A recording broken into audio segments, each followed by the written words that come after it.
Hello everyone, अस्सलाम वालेकुम, नमस्ते, सत श्री अकाल एंड जय श्री राम। कैसे हैं आप लोग? आई होप आप लोग बिल्कुल ठीक होंगे और मैं भी बिल्कुल ठीक हूँ। सो आज हम रिएक्शन देने वाले हैं राज ठाकरे जी की वीडियो पर, दैट इज़ इन आपकी अदालत। और इस वीडियो का हम देखेंगे 6 साल पुरानी वीडियो है। आई होप कि आपको ये वीडियो अच्छी लगेगी, मुझे भी अच्छी लगेगी, बिकॉज हमने इनकी ठग लाइफ देखी थी तो बहुत ही मज़े की लगी थी। काफ़ी फ्रेंड्स हैं, उन्होंने मुझसे कहा था कि इस पर भी रिएक्शन हो जाए, तो चलते हैं इनकी वीडियो की तरफ और रिएक्शन देते हैं। So let's start.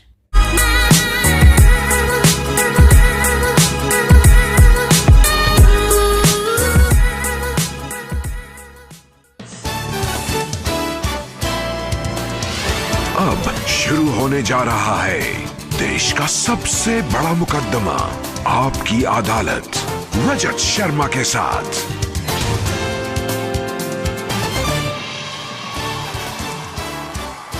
नमस्कार, आपकी अदालत में आपका स्वागत है। मुंबई शहर में आपकी अदालत से इस इलेक्शन स्पेशल में मुंबई की जनता का बहुत बहुत स्वागत है। इतनी बड़ी संख्या में आप यहां मौजूद हैं, आप सबका बहुत बहुत अभिनंदन। आपके इस शहर में आपकी अदालत में आज पेश करेंगे एक ऐसी शख्सियत को जिसे मुंबई की जनता ने बहुत प्यार किया। एक ऐसा इंसान जिससे आप प्यार कर सकते हैं, जिससे आप शायद नाराज हो सकते हैं, लेकिन उसे इग्नोर नहीं कर सकते। प्लीज वेलकम मुंबई की जनता के चहेते राज ठाकरे।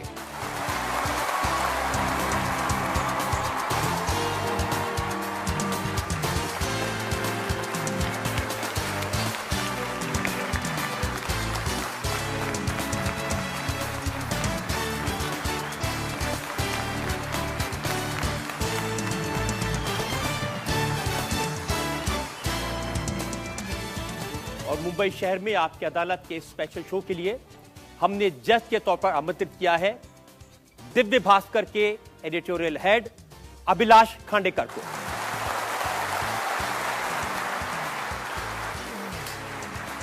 अभिलाष खांडेकर आज के जज। और इससे पहले कि आपकी अदालत के इलेक्शन स्पेशल में राज ठाकरे पर यह मुकदमा शुरू करें, आज के जज अभिलाष खांडेकर की इजाजत चाहेंगे आज की कार्रवाई शुरू करने के लिए। अदालत अपनी कार्रवाई शुरू करें। और इससे पहले कि राज ठाकरे पर इल्जाम लगे, हम इनसे सवाल पूछे, जनता की तरफ से सफाई मांगे।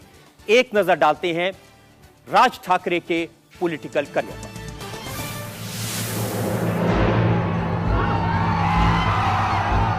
महाराष्ट्र नवनिर्माण सेना के प्रमुख राज ठाकरे को अपने काका बाला साहेब ठाकरे की मिरर इमेज कहा जाता है।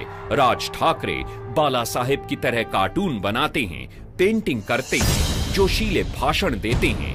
एक जमाने में राज ठाकरे को बाल ठाकरे के उत्तराधिकारी के रूप में देखा जाता था। 2006 में राज ठाकरे ने शिवसेना से अलग होकर महाराष्ट्र नवनिर्माण सेना बनाई। राज ठाकरे की पार्टी ने मुंबई, पुणे और नासिक के म्युनिसिपल इलेक्शंस में अच्छी सफलता प्राप्त की। राज ठाकरे ने जिस अंदाज में आंदोलन खड़े किए, उसकी वजह से वो बाल ठाकरे की तरह हीरो बन गए। राज ठाकरे ने भी बाला साहेब की तरह खुद कभी चुनाव नहीं लड़ा।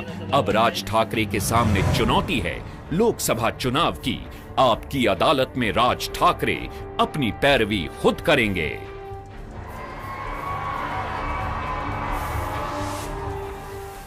मुकदमा शुरू होता है। आपकी अदालत में पहला इल्जाम राज ठाकरे पर।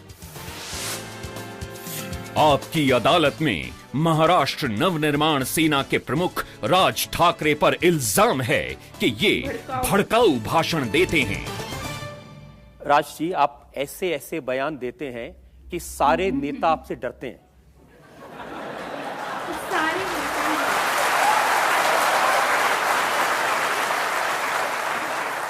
मैं जो कहता हूं वो सच कहता हूं, इसलिए शायद वो डरते होंगे। आप किसी को कहीं भी कभी भी कुछ भी कह सकते हैं।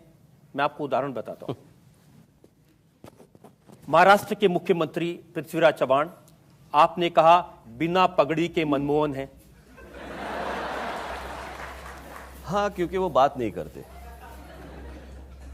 और महाराष्ट्र में देखा जाए तो वो आप किसी को भी पूछ लेंगे तो पता चलेगा वो काम भी नहीं करते। सो मुझे तो मनमोहन सिंह जी के बारे में इतना मालूम नहीं, लेकिन जितना मैंने पढ़ा है वो कुछ सेम है, कुछ वो भी बोलते नहीं, ये भी बोलते नहीं, वो भी कुछ काम करते नहीं, ये भी कुछ काम करते नहीं, तो मुझे लगा बिना पगड़ी के मनमोहन होंगे ये। अच्छा, जो डिप्टी चीफ मिनिस्टर हैं उनको तो आप अच्छे से जानते हैं, उनके बारे में मैंने देखा कि आपने पोस्टर निकाल दिए और उस पर लिखा था अजीत दादा मूत्रालय।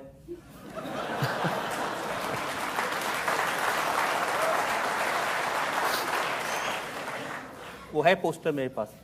वो मैंने नहीं निकाला था, हमारे पार्टी के लोगों ने निकाला होगा, बिल्कुल निकाला होगा, क्योंकि उन्होंने स्टेटमेंट ही इस तरह से किया था कि बहुत ही ऐसा क्या स्टेटमेंट कर दिया कि आपको अजीत दादा मूत्रालय बनाना पड़ा? उनका स्टेटमेंट बताऊं मैं? हाँ। काफी स्ट्रेट फॉरवर्ड। उन्होंने कहा था कि महाराष्ट्र में पानी नहीं है तो मैं पानी कहाँ से लाऊंगा, अगर पानी चाहिए तो मैं उस कैनाल में जाके क्या मैं पेशाब करूं? ऐसे कोई मिनिस्टर बोलता नहीं ना। महाराष्ट्र में अकाल पड़ा है और लोगों के पास पीने के लिए पानी नहीं है, तो खेती के लिए पानी कहाँ से आएगा? और उस वक्त एक जिम्मेदार मंत्री इस तरह की भाषा अगर बोलता है तो मुझे लगता है कि वो गलत है। चलिए, उनकी भाषा गलत है, लेकिन आपके समर्थक कहते हैं राज ठाकरे पालक और अजीत पवार बालक। नहीं, मुझे नहीं मालूम। ये भी देखिए, ये भी आप ही के लोगों ने पोस्टर निकाला, ये आपकी तस्वीर पालक, ये उनकी तस्वीर बालक। नहीं होगा, किसी ने किया होगा, मुझे नहीं मालूम। अच्छा हुआ आपने बताया। अच्छा हुआ आपने।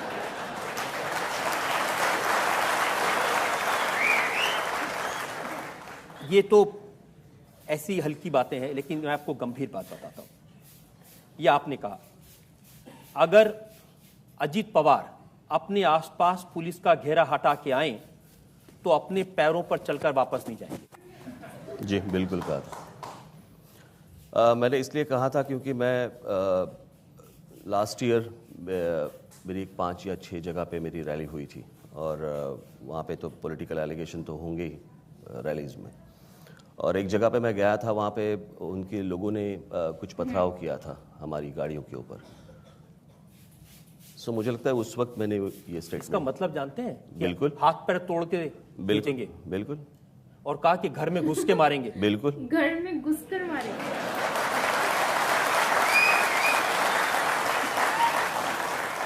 फिर आपने कहा कि चुन चुन के तोड़ो मंत्रियों की गाड़ियां।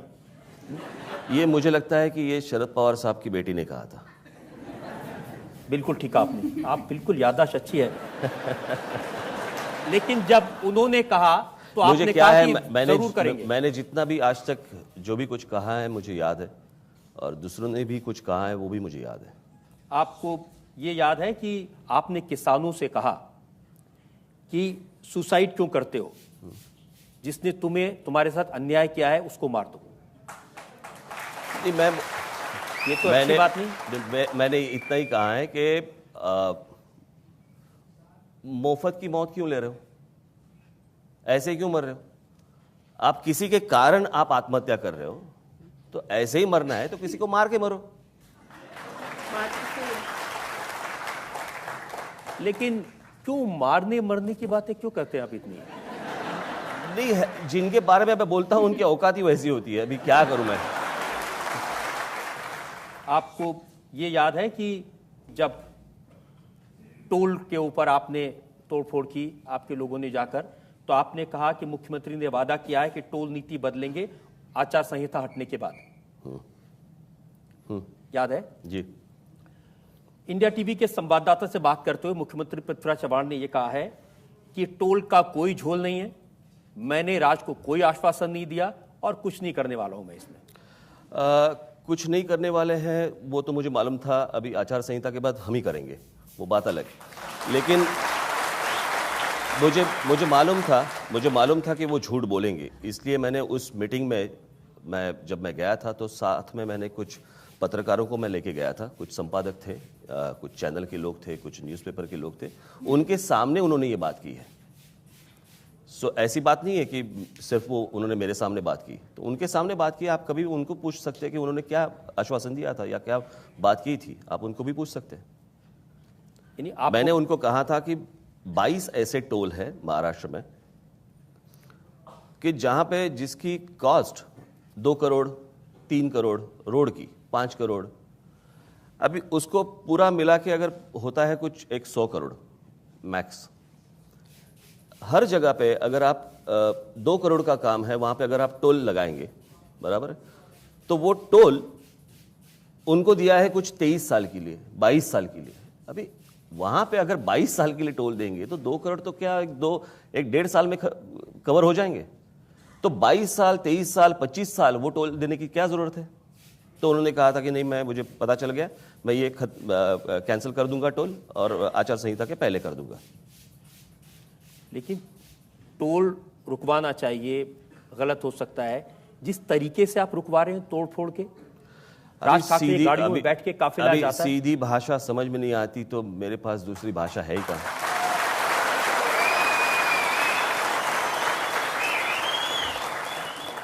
मैंने आज तक कभी शुरुआत में टेढ़ी बात नहीं की है,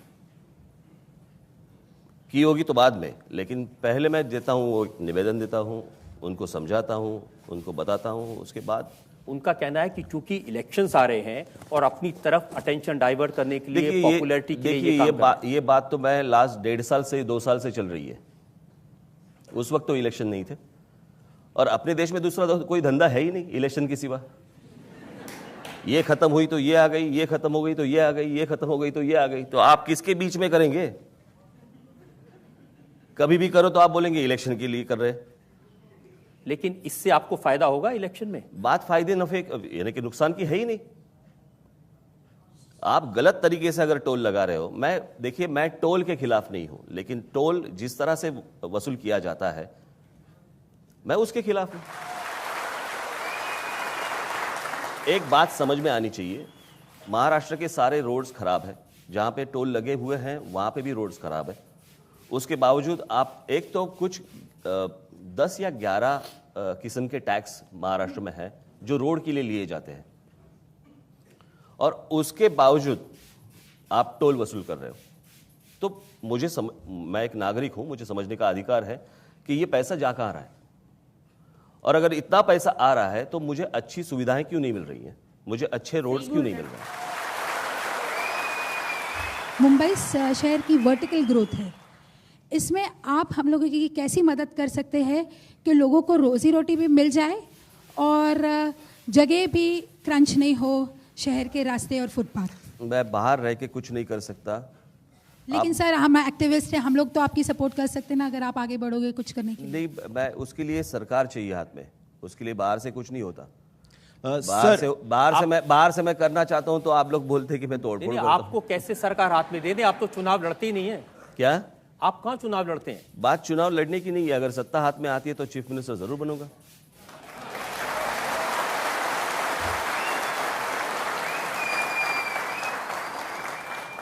तो ये पहली बार आप जनता के सामने कह रहे हैं कि अगर मेजोरिटी आती है महाराष्ट्र नवनिर्माण सेना की तो राज ठाकरे महाराष्ट्र के मुख्यमंत्री बनने के लिए तैयार हैं। बिल्कुल। और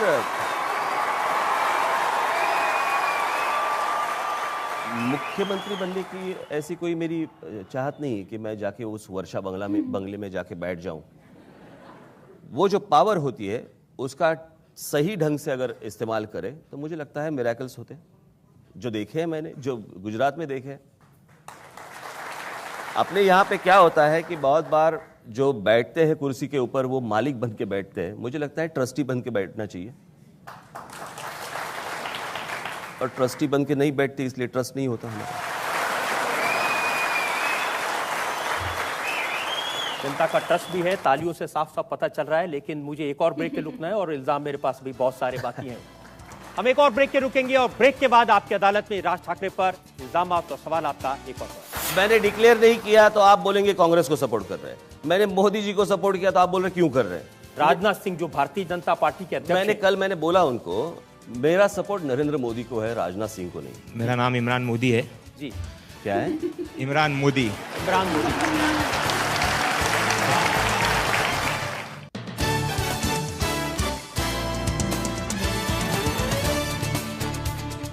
वेलकम बैक। मुंबई की जनता का एक बार फिर से अभिनंदन है। आपकी अदालत का ये एपिसोड, हमारे मेहमान है राज ठाकरे।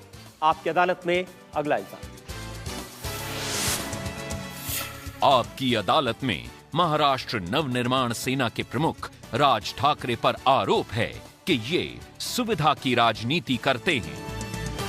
राज ठाकरे जी, चुनाव का मौका है, आप भी लोकसभा के मैदान में हैं और सब लोग कह रहे हैं कि चूंकि आजकल नरेंद्र मोदी की हवा है, आपने पहचान ली है, तो उनकी पूंछ पकड़ के आप भी अपना इलेक्शन जीतने की कोशिश कर रहे हैं। नहीं, मुझे किसी की पूंछ पकड़ने की ज़रूरत नहीं है। मुझे लगता है कि 2011 में जब मैं गुजरात के दौरे पे गया था, वहाँ पे 10-12 दिन का मेरा दौरा था, और उस वक्त मैं जब मुंबई आ रहा था तब मेरी जो प्रेस कॉन्फ्रेंस हुई थी, उस वक्त मुझे जो पत्रकारों ने मुझे सवाल पूछे थे उसका मैंने जवाब दिया था। और उस वक्त मैंने 2011 में, यानी कि पॉलिटिकल सिनारियो पे Narendra Modi as a prime minister कहीं भी नहीं थे, उनका नाम भी नहीं था, कुछ नहीं था, भाजपा को तो मालूम भी नहीं था। तब वो आडवाणी जी की और सुषमा स्वराज जी की बात चल रही थी। तब मैंने गुजरात में मैंने ये कहा था कि नरेंद्र मोदी जैसी एक व्यक्ति इस देश की प्रधानमंत्री होनी चाहिए। जब किसी ने इस देश में किसी ने कहा नहीं था, तब राज ठाकरे ने कहा था। तब किसी को आपत्ति नहीं आई, तब किसी ने पूछा नहीं भाई तू क्यों नाम ले रहा है।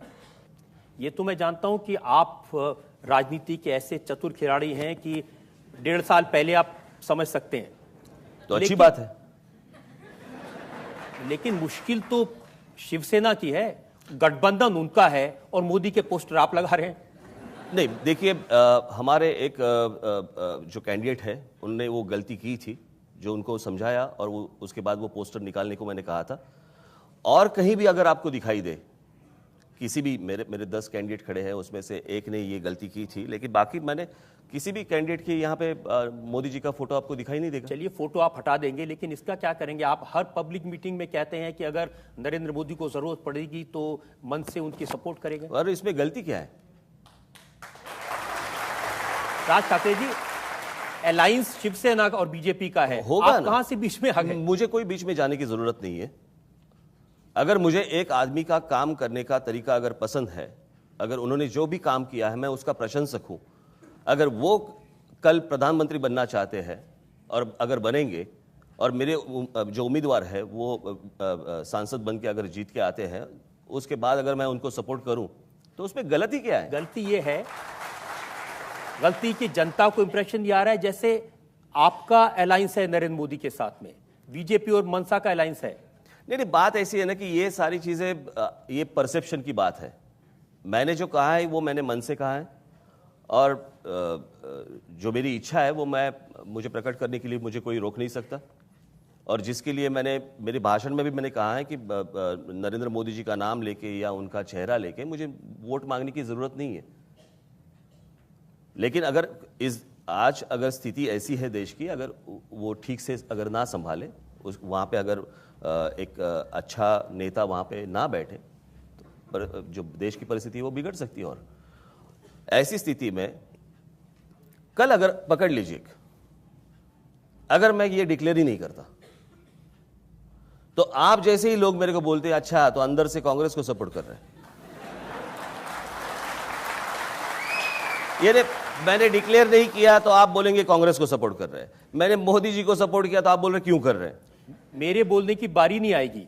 राजनाथ सिंह जो भारतीय जनता पार्टी के अध्यक्ष मैंने बोला उनको मेरी रैली में, उन्होंने जो कहा मैं जनता को बता दूं। बिल्कुल।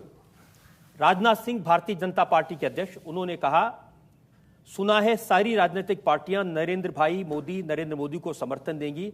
अरे भाई, काहे बिना मांगे समर्थन देने के लिए आप परेशान हैं? यदि किसी को समर्थन देना है या तो भारतीय जनता पार्टी का एलाई बन जाए, बीजेपी के साथ गठबंधन कर ले, पार्टी में खुद को विलीन कर ले, वही दावा कर सकता है। काहे को अनावश्यक जनता की आंख में धूल झोंकते हो? राजनीति सिर्फ सच बोल के करनी चाहिए। बिल्कुल, मेरा सपोर्ट नरेंद्र मोदी को है, राजनाथ सिंह को नहीं है। और इसके ऊपर अगर किसी को आपत्ति है तो नरेंद्र मोदी जी बात करें, राजनाथ सिंह ना बात करें।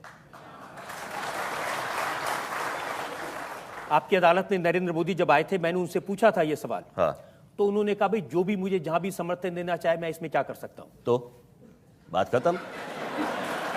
बात खत्म नहीं हुई। जैसे ही आप नरेंद्र मोदी का नाम लेते हैं ऐसे ही उद्धव ठाकरे भड़कते हैं।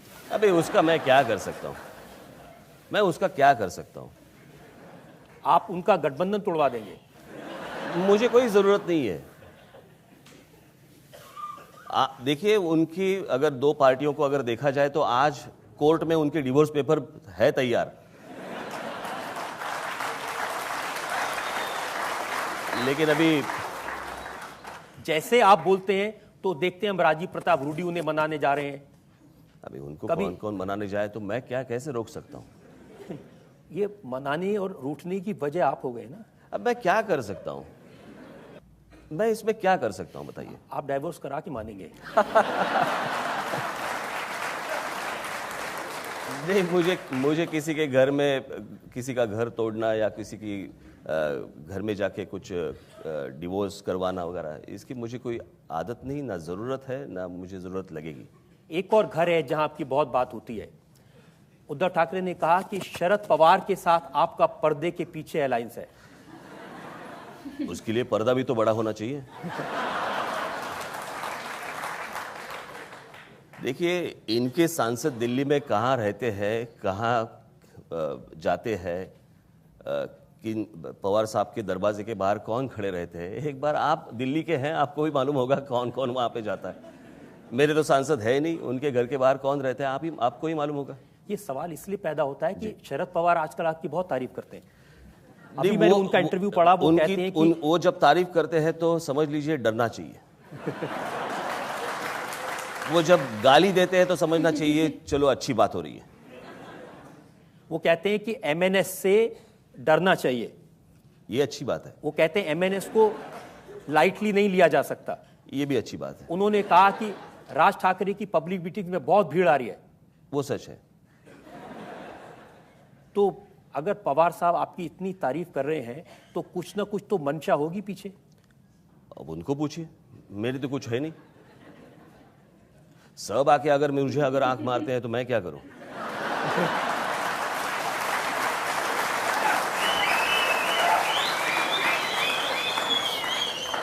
आप में से जो लोग सवाल पूछना चाहते हैं राज ठाकरे से, जी हाँ, यहाँ फर्स्ट रो में। जैसा कि 2002 में नरेंद्र मोदी जी पे दंगों का केस है सुप्रीम कोर्ट से, तो आप यहाँ कह रहे हैं उनको सपोर्ट करें, जिसने गुजरात में 11,000 करोड़ का कर्जा कर दिया, वो इस देश में विकास कैसा लाएंगे?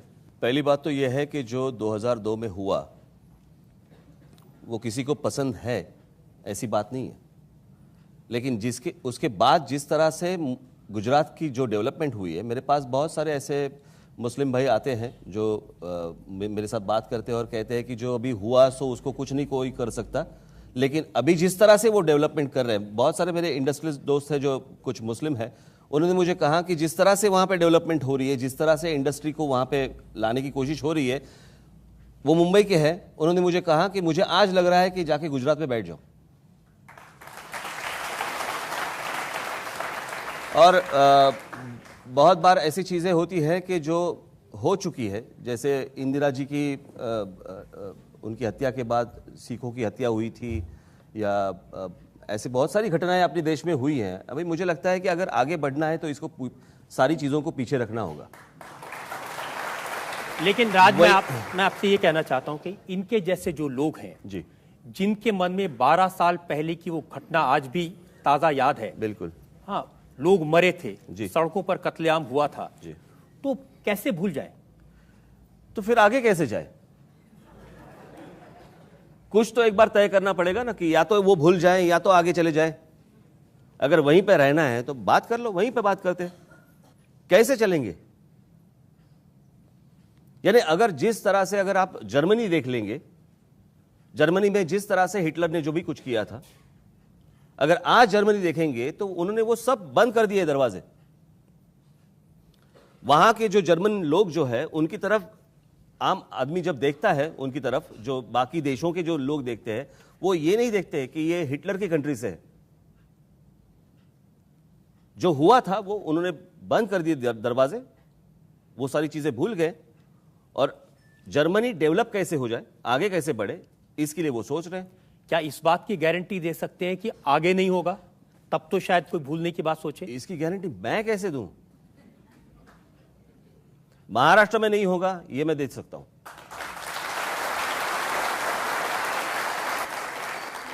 बहुत ही ज़बरदस्त पर्सनैलिटी है राज ठाकरे जी की। कह रहे हैं कि महाराष्ट्र में कुछ नहीं होगा ऐसा, इसकी गारंटी मैं दे रहा हूँ। लोग गुजरात को लेकर इतना ज़्यादा, मतलब ये तो 6 साल खैर पुरानी वीडियो है, तो अब तो काफ़ी चीज़ें चेंज हो गई हैं मोदी जी के आने के बाद। लेकिन यह है कि उस वक्त तो बहुत सारी चीज़ें हैं, मेरे ख्याल से तब तो मोदी जी प्राइम मिनिस्टर भी नहीं बने हुए होंगे, जबकि ये वीडियो है उसी टाइम में बनने वाले थे या इलेक्शन हो रहे थे।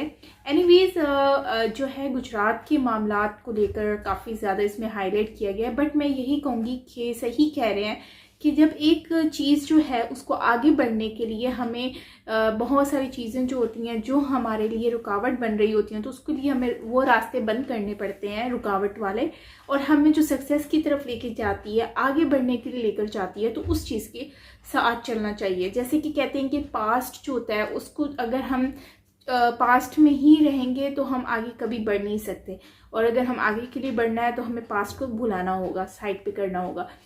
तो ये सारी चीज़ें होती हैं। और बाकी इनकी पर्सनैलिटी काफ़ी मुझे अच्छी लगी। हमने ठग लाइफ में देखा था, काफ़ी स्ट्रेट फॉरवर्ड हैं, काफ़ी पर्सनैलिटी इनकी अच्छी है।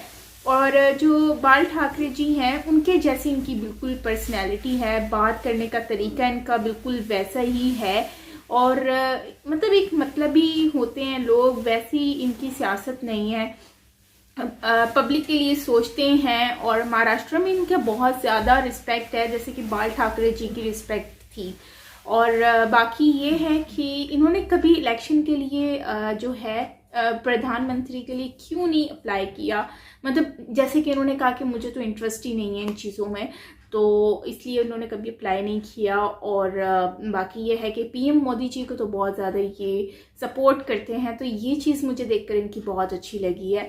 तो ये है कि वो सच्चाई को हमेशा आगे रखते हैं, कांग्रेस को ये सपोर्ट नहीं करते, क्योंकि इनको लगता है कि कांग्रेस पार्टी जो है वो इतनी ख़ास नहीं है जितनी कि पीएम मोदी जी जो हैं वो करते हैं हमेशा से ही आगे बढ़ चढ़ कर। अच्छा, एक और चीज़ है, सच है कि पीएम मोदी जी के आने के बाद मतलब कि जो गवर्नमेंट है इंडिया की, जितनी भी चीज़ें हैं वो काफ़ी चेंज हुई हैं। जैसे कि आर्टिकल 370 कश्मीर से हट गया है, उसमें बहुत ज़्यादा, और 4G वहाँ पर ले आए हैं। उसके बाद अभी डेवलपमेंट अमित शाह जी की तरफ से एक डेवलपमेंट का कहा जा रहा है, कश्मीरी पंडित्स जो हैं उनको वापस भेजने का कहा जा रहा है, मतलब कि बहुत सारी चीज़ें जो हैं वो यहाँ पर करने की सोची गई हैं। तो 2020 में ये भी चीज़ें हमें देखने को मिलेंगी। तो इन्होंने 6 साल पहले ये बात की थी, लेकिन अब देखिए 6 साल के बाद वही चीज़ें हमें देखने को मिल रही हैं, मज़ीद डेवलपमेंट हो रही है। और आगे मतलब कि जो चीज़ें हम ये 2002 की 2003 की मेरे ख्याल से बात कर रहे थे, तो उसको पीछे छोड़कर ये आगे बढ़े हैं, तो आज ये अच्छी अच्छी चीज़ें भी देखने को मिल रही हैं। एनीवेज हर किसी की अपनी एक थिंकिंग होती है, तो हम ये नहीं कहेंगे कि लोग क्या सोचते हैं क्या नहीं, लेकिन हम ये ज़रूर कहेंगे कि काफ़ी ग्रोथ हुई है कंट्री की, इकनॉमी की, और बहुत सारी हमें अच्छी अच्छी चीज़ें जो हैं वो देखने को मिल रही हैं। और इस चीज़ को सिर्फ हम लोग नहीं बल्कि पूरी दुनिया जो है वो इसको एक्सेप्ट कर रही है और वो बोल भी रही है। खैर, ओवरऑल वीडियो मुझे बहुत ज़्यादा अच्छी लगी है, आई होप आपको भी अच्छी लगी होगी। ये हमने पार्ट 1 बनाया, अगर आप कहेंगे तो हम पार्ट 2 भी देखेंगे, क्योंकि इनकी पर्सनालिटी तो मुझे बहुत अच्छी लगी है। बहुत ही स्ट्रेट फॉरवर्ड बात करते हैं और आंसर भी बहुत ज़बरदस्त देते हैं, मज़े मज़े के आंसर्स होते हैं। तो इनकी बातें सुनकर ना बंदा बोर नहीं होता, मज़ा आता है बातें सुनने का। सो खैर, गुस्सा भी इनको बहुत जल्दी आ जाता है, काफ़ी इंटेलिजेंट भी है, मतलब इनकी याददाश्त बहुत तेज़ है, और ये मानना पड़ेगा, क्योंकि जब बात कर रहे होते हैं ना तो इनकी बातों में ना समझ आ रही होती है कि मतलब कि इनको टेढ़ी मेढ़ी बात पसंद नहीं है, बिल्कुल स्ट्रेट फॉरवर्ड जो है वो बात करना ही पसंद करते हैं। सो खैर, हम मज़ीद बातें करेंगे पार्ट 2 में, अगर आप बोलेंगे तो बनाएंगे। सो मिलते हैं नेक्स्ट वीडियो के साथ। अगर कोई कमेंट शेयर करना चाहे, ओपिनियन शेयर करना चाहे, जैसे कि आप हमेशा करते हैं, सो कमेंट बॉक्स में ज़रूर बताइएगा। ये कमेंट बॉक्स आप लोगों के लिए ही है, सो जो भी राय हो आप ज़रूर इसमें शेयर कीजिएगा। मिलते हैं नेक्स्ट वीडियो के साथ, अपना बहुत सारा ख्याल रखिएगा। This is me Saima Pirzada, bye bye.